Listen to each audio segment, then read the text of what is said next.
In today's video, I'm going to teach you how to quickly clear a blank page by positioning your cursor and utilizing simple keystrokes to maintain a clean and organized workspace.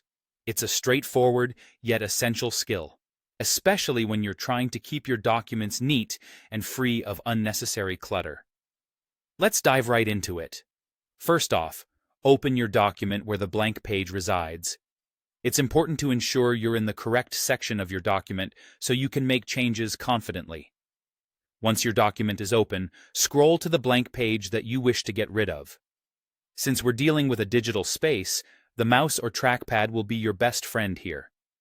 Using these tools, take your time and locate the blank page in question. This step ensures that you're exactly where you need to be, reducing the chance of deleting something important by mistake. Once you find yourself on the correct blank page, it's crucial to place your cursor at the very beginning of the page. You might be wondering why the beginning. Well, positioning the cursor correctly is a small but necessary detail that ensures you target the entire page content, even if its appearance is deceivingly bare. Next, press either the backspace key or the delete key. Both keys serve a similar purpose here, though their function may slightly vary depending on whether you're using a PC or a Mac. On most PCs, the backspace key deletes the content towards the left of the cursor, and on Macs, the delete key functions similarly. Rest assured, pressing either of these will help you achieve the same final outcome of erasing the unwanted page.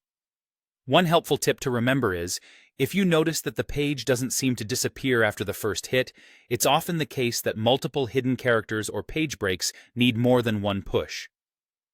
So, you may need to hit backspace or delete a few times to ensure everything gets removed properly. It's almost like a gentle reminder to double-check your work and confirm that you've successfully removed all remnants of that unwanted page. In summary, by placing your cursor at the beginning of the page and confidently using the backspace or delete key, you're well on your way to more streamlined document management. It's these small skills that, over time, contribute to greater efficiency and a smoother workflow as you go about creating and editing documents. Thank you for watching today's tutorial, and I hope this simple yet powerful tip helps you maintain tidy, clutter-free digital documents in the future. Stay organized and productive.